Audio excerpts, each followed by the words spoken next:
It's been over 20 years since Honda offered the Prelude name here in America, and while I wish I was standing here with the all-new 2021 version of the car, sadly an all-new Prelude just isn't on the table just yet. Now, over the years, Redline has gotten some pretty interesting and cool press cars. Earlier this year I had the McLaren GT, I had a Rolls-Royce Cullinan, and of course I've had the latest Acura NSX, but this week Honda has sent me what I believe to be the coolest press car that I've ever gotten all year long. This right here is a 1999 Prelude Type SH that has literally sat under a tarp at Honda's museum in California for the last 2 decades, where my Honda PR contact found this thing with just over 600 miles on the clock. Now today, it has around 2,900 miles on it, and I have to say it's probably the cleanest example Prelude that I've ever seen on the planet. And since I've never driven this car, I thought I would take you guys on a drive, show you guys the exterior, the interior, show you how the styling has aged over the years, because I think Honda should seriously consider bringing this car back. In today's video, we're gonna see if that is actually the case.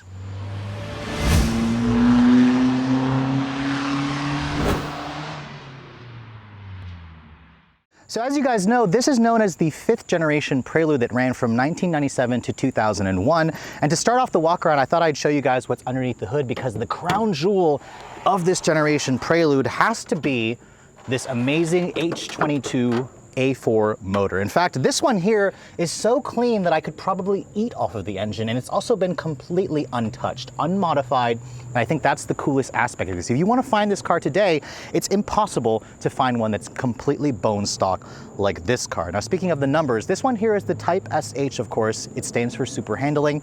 It has the higher output of the 2 engines available on this car because I have the 5-speed manual, which only came with the Type SH. The numbers are 200 horsepower. Remember, this is a 2.2-liter naturally aspirated double overhead cam VTEC engine that makes 200 horsepower and 156 pound-feet of torque.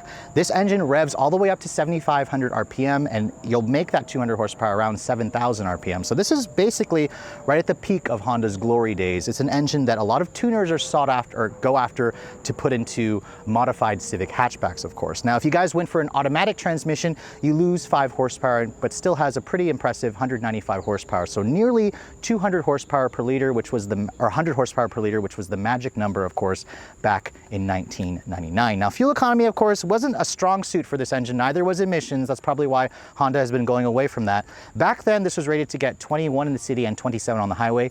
It has been re-rated to now get 20 in the city, 24 on the highway. So pretty paltry MPG numbers for something that's this small, of course.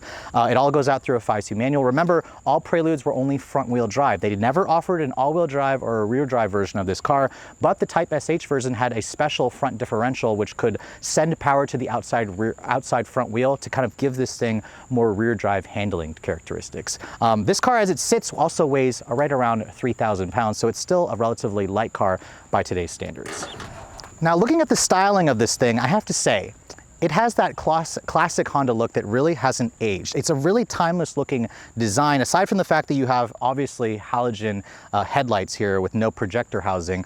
But as you can see, most vehicles from this decade have completely faded out headlights. Because this thing has sat in a garage all of its life, the headlights still have that beautiful crystal-like shine to it. The paint has no damages, no swirl marks, no scrapes, no nicks whatsoever. In fact, this crystal blue metallic paint really doesn't look like blue to me. It looks more like a silver color. This is kind of the signature color that Honda offered the Prelude in back then. And if you look at the front fascia, you'll know that this is a 1999 model because Honda actually updated the grille for this year. Until 2001, they put a new grille on it that said Prelude, of course, at the side. You've got these clear lenses for the turn signals, which, by the way, this is an all incandescent design. No fog lights on this generation Prelude, but I'm really impressed. This is still a very good looking car. It's a very timeless car, and it really makes me sad because this car, you know, doesn't exist anymore, and I really wish Honda would consider bringing it back. Now, of course, looking at the rest of the profile, it has that classic, you know, 2-box shape that Hondas are known for. In fact, coupes is what the company is really known for, so the fact that they don't offer a coupe anymore nowadays is really sad to see.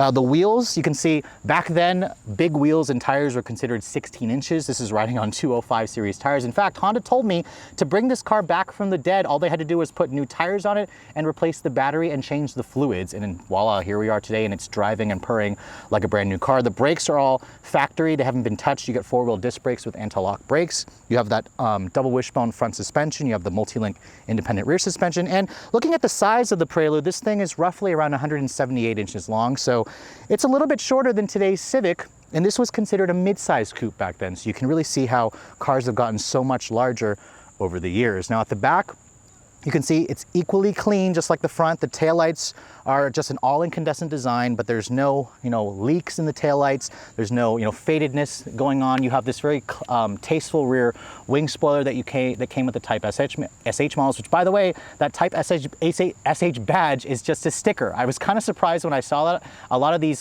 badges those stickers get faded over the years, but you can see it's got the old Honda emblem. It's got Prelude written on the bumper, and it's just a really clean look. Even the single outlet, or the single exhaust with the twin pipes, is the factory system. It's very muted in terms of its sound, which we'll talk about later on in the driving scene. And if you guys want to look in the trunk, which I can't actually open it from back here, I have to use the key, or I have to go inside and open up the trunk from this little lever here, because back then they didn't have any actual releases. But when you open up the trunk, Honda says you get around 9.6 cubic feet of space. So not bad in terms of the size. It's a very deep trunk, and it has a good opening, and the seats also surprisingly fold down in a one piece.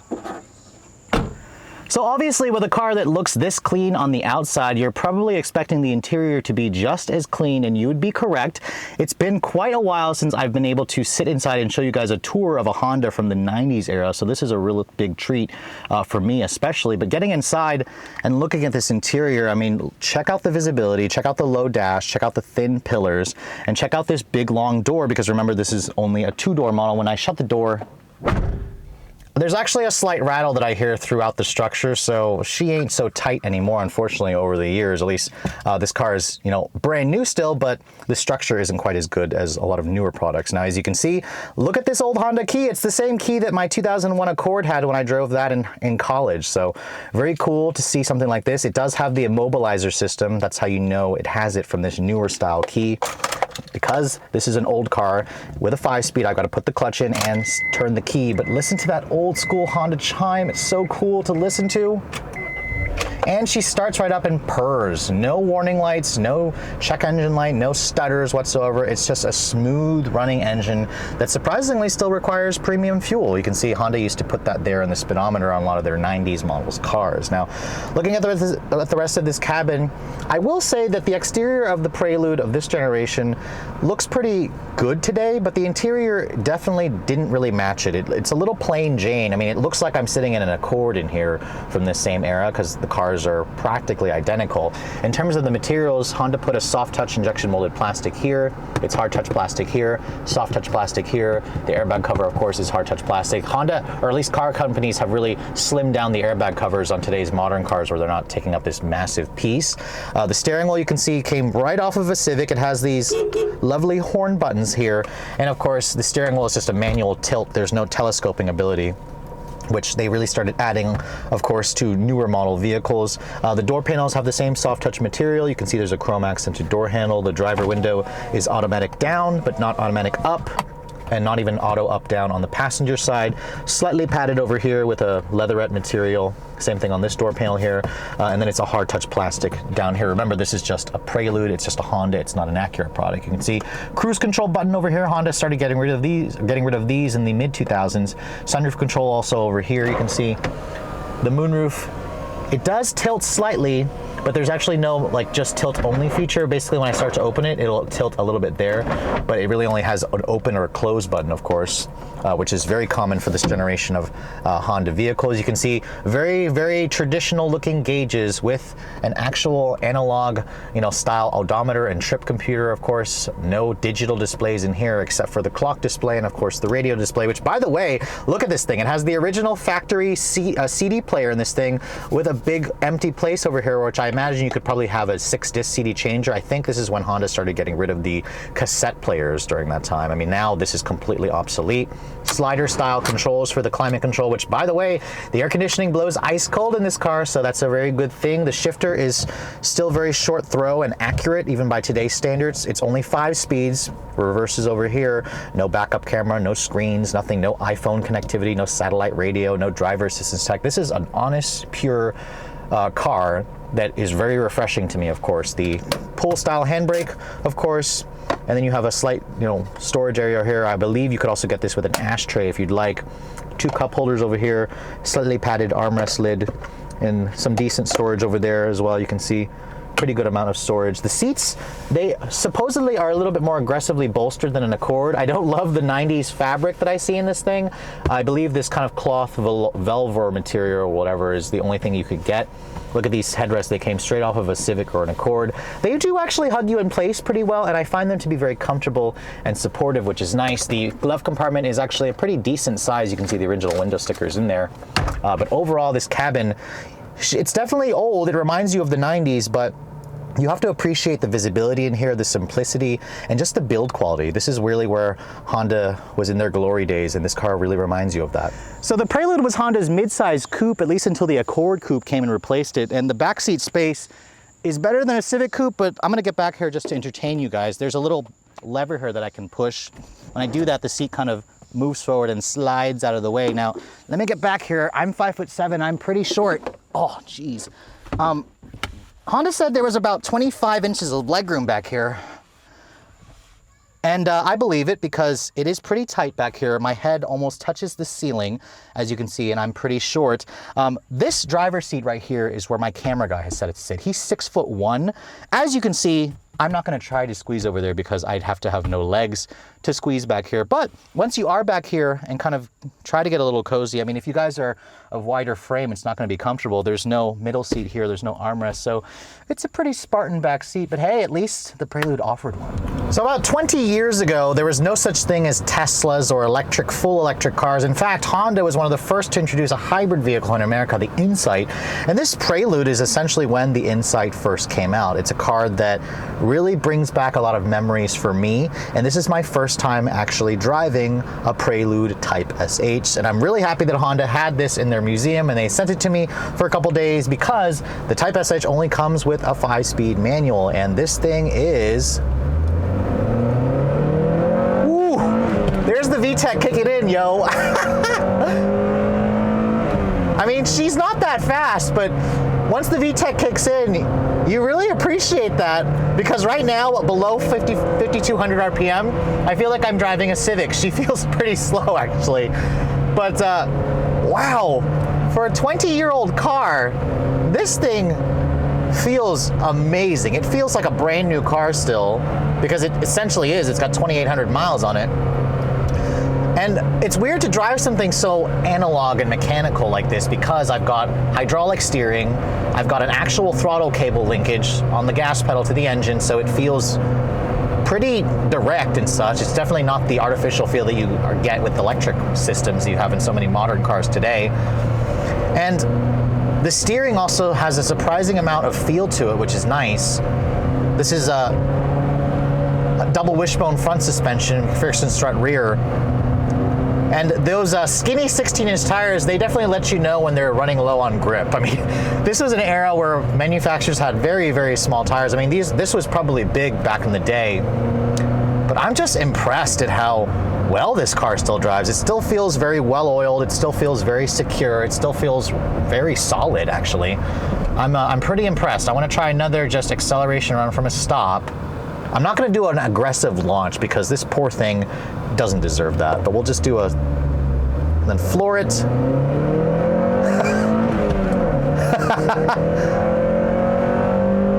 God, this thing would get smoked by a lot of modern cars today. but it's still a lot of fun because you've got that high revving VTEC engine which changes over its cam profiles at 5,500 RPM and you can really hear it kick in. VTEC kicked in, yo. But this is so cool, actually. But yes, you do appreciate Hondas for having way more torque nowadays. I mean, the modern Civic Si equivalent to this car is way quicker. In fact, I believe the 0 to 60 time for this car was around 7 seconds. Waiting. There it is. There's the crossover. It sounds good. It sounds really good. This is a car that would sound phenomenal if it had an intake on it, but don't change the intake because this thing is totally stock, and that's what makes it very desirable is the fact that it's totally stock. Now, the Type SH model stood for super handling, which means it has a special front diff on it that actively kind of transfers the torque. It stands for Active Torque Transfer System. And what it does is it basically appropriates torque to the outside front wheel to help correct understeer and give this car more of a rear drive balance to it. It takes away from the front drive understeer that you typically associate. In fact, a lot of people forget that the Prelude is front wheel drive. Some people think this thing is rear wheel drive or all wheel drive, whatever. They did introduce all wheel steering on this car as well back in the 4th generation model year. This was one of the first Hondas also to get VTEC back in 1993. Which the NSX, of course, was the first Honda to get VTEC, but I believe actually 4-wheel steering was introduced in 1988, so I apologize the mistake there.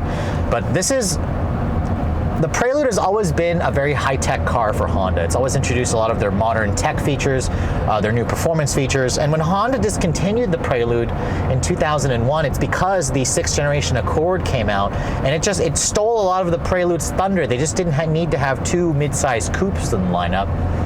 But now that the Accord Coupe is gone and now that the Civic Coupe is gone, is there room in Honda's lineup for another Prelude? That's the question that I'm asking you guys right now. So feel free to leave a note in the comment section below if you think Honda should bring back the Prelude. I think yes. I think the Prelude should come back with the Type R's motor in it, maybe even throw in some rear electric motors at the back to give this thing all-wheel drive with torque vector. That's what the next generation Type R is rumored to have. Because I think coupes, even though they are such a niche market, Honda's always been a maker of coupes. This car reminds me of Honda's glory days.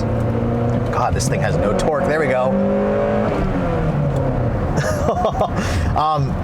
But I'll tell you what though, 5 speeds has me kind of wishing there was a 6th gear, because at 70 miles an hour or 65 miles an hour, this thing's revving at around 3,500 RPM, which is just crazy high. I also noticed the shifter itself isn't quite as closely spaced as some of the newer Honda transmissions. I actually found myself putting it into 5th instead of 3rd on accident there, but it's still a very accurate shifter. It's very direct. The clutch also has a ton of feel. You can feel it engages right in the middle of the travel, which makes this thing super easy to drive. In terms of modern safety features, you do have anti-lock brakes, and that's it. There's no stability control, there's no automatic emergency braking, no blind spot monitoring. You don't need any of that stuff in something like this, apparently, because you can see out of it so incredibly well. The view is just perfect in every direction. The car still handles surprisingly well. I mean, the suspension is surprisingly soft as well, but the trade-off is I have good ride quality, but God, I can hear the tires already complaining as I start to take a corner a little too sharply. That's really showing you how far tire technology has come with these fatter tires. They just have so much more grip, much higher levels of adhesion versus, cars from 20 years ago. But this is still a very cool car. And Honda, if you're watching this, please consider bringing back the Prelude name, because I would love to see a modern reincarnation of this car. Surprisingly, I didn't feel too much understeer there, although I'm getting stuck behind this slow Pathfinder from the same era as this car. But this thin steering wheel rim, I'm glad that manufacturers have gone away from this, because it just doesn't feel really good in your hands to grab while you're aggressively driving. So modern cars have the advantage there with their fat, thick rim steering wheels with the flat bottoms. I think that's just the way that they need to go. But modern cars could learn a thing or two from something like this for its amazing visibility, its simplicity.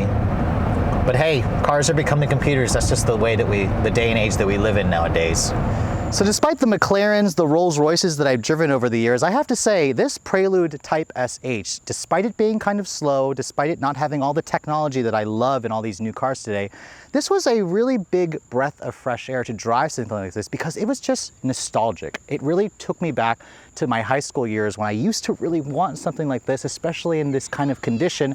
And I have to say, after spending the last couple of days driving the Prelude Type SH, it really does live up to the hype that the H22A motor basically created. This thing revs up really quickly. It has that classic VTEC crossover noise. It has a smooth shifting 5-speed manual that I was wishing had a phantom 6th gear, because it just revs too high on the highway. It surprisingly still has a really good ride quality. It handles and drives still extremely well for something that's 2 decades old.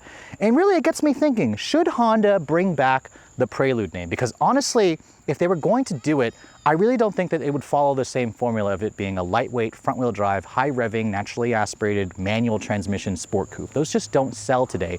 So really, if they were going to bring back the Prelude, it would probably be brought back as an Acura. I could see it with the Type R's powertrain, with a dual-clutch transmission, with super handling all-wheel drive. Really, it just needs to wear an Acura badge, because that's kind of where the Prelude was back then. It was simply too high performance to be a Honda. It really needed to be an Acura because it offered better performance than the Integra GSRs of its time.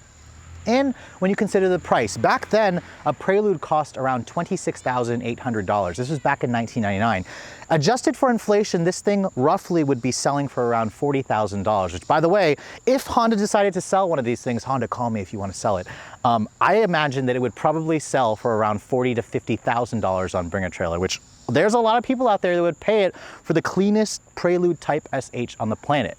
My camera guy behind the camera is actually raising his hand. However, if Honda was going to bring this car back, it would probably be starting at around the $50,000 range, wearing an Acura badge, so it wouldn't follow to that same formula that the Prelude has always had. But I think that Honda should consider it, because they just discontinued the Civic Coupe. The Accord Coupe has been dead for so long, and really, the lineup is in dire need of a coupe. I know coupes don't sell, but really, Honda has always been known for having a coupe. So Honda, if you're watching this, please consider bringing back the Prelude, because I love the nostalgia that this thing brought for me. And I think that it really reminds people just how good the Prelude was, even 20 years later. But with all that said, I hope you guys have enjoyed my full overview on this 1999 Prelude Type SH. If you're also looking to see the latest cars I'm testing, be sure to follow me on Instagram at Redline_reviews. Like us on Facebook. And as always, guys, please keep subscribing to the Redline Reviews YouTube channel for all the latest reviews. Thank you so much for watching. I'll catch you all in the next video.